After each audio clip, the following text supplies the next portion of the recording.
साथियों, मैंने आपसे 2 दिनों से मैं आपसे इस पे जिक्र कर रहा हूं कि असिस्टेंट प्रोफेसर बहाली में क्या क्या परिवर्तन हो सकते हैं।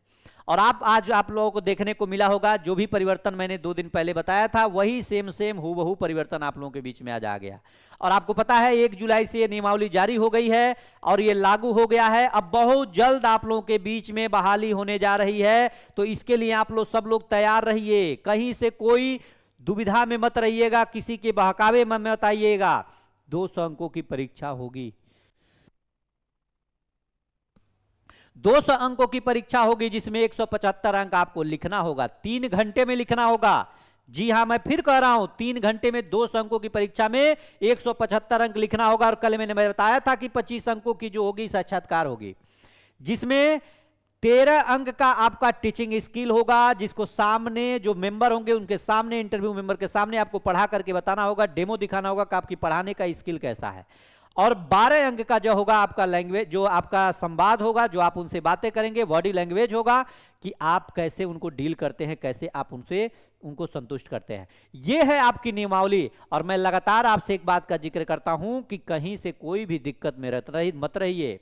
नियमावली जारी हो गई है और जारी रहेगी, और आपकी बहाली बहुत जल्द होगा। अगर पीएचडी की है तो नेट की कोई आवश्यकता नहीं। 55% जनरल के लिए आप लोगों को पीजी में लाना जरूरी है, तभी आप असिस्टेंट प्रोफेसर बन सकते हैं। 55% से कम यानी कि 5% छूट मिलेगा। एससी हो, एसटी हो, महिला हो, दिव्यांग हो, बीसी हो, ईबीसी, इनको 5% छूट मिलेगा, यानी 55% से कम नंबर उनको लाना है। और आपको 55% अंक चाहिए पीजी में, तब इसमें शामिल हो सकते हैं। नेट होना अनिवार्य है। अगर नेट नहीं है तो बिहार सरकार कराएगी सेट या बेट, उसके अंतर्गत आप लोगों को इसमें शामिल किया जाएगा। तो ये आपके लिए एक अच्छी खबर है कि अब आप लोग अपने इस जुनूनी तरीके से आप जुड़ जाइए, पढ़ाई करिए, और आप इस पढ़ाई के साथ साथ असिस्टेंट प्रोफेसर बनने के सपने को पूरा भी करिए। क्योंकि जो पहले की प्रक्रिया है, उन प्रक्रियाओं को दूर करके यहां तक लाने का प्रयास किया गया। तो जाहिर सी बात है, जितना बेहतर आप लिखित परीक्षा में प्रदर्शन करेंगे, उतना ही बेहतर आप लोगों की मेरिट रहेगी, और उस मेरिट के अनुसार आप लोग सफल भी होंगे।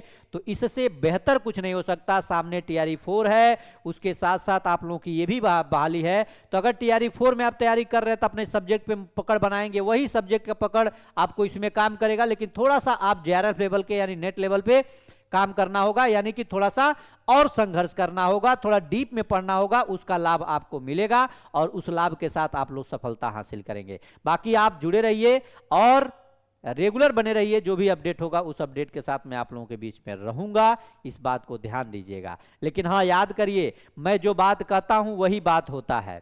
और मैं क्यों कहता हूं, मैं बहुत कॉन्फिडेंस से आपको उस चीज को बताता हूं कि भैया सजग हो जाओ, मैं जो कह रहा हूं वही होगा, इधर उधर के बहकावे में मत आओ। मैं बार बार कह रहा हूं कि ये संस्थान किसकी है, ये संस्था के ऑनर कौन है, और आप खुद समझदार हैं। अगर जो शिक्षा विभाग के डायरेक्टर रहे हों तो जो भी शिक्षा जुड़ी जानकारी है, उस जानकारी को आप लोगों के बीच में मैं लेकर के आता हूं।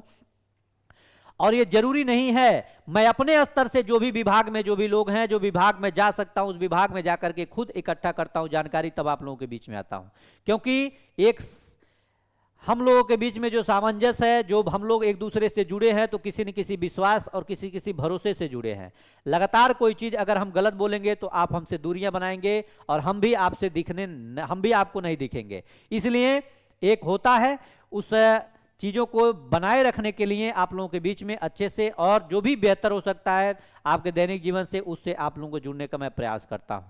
चलिए, बहुत बहुत धन्यवाद, नमस्कार, जय हिंद।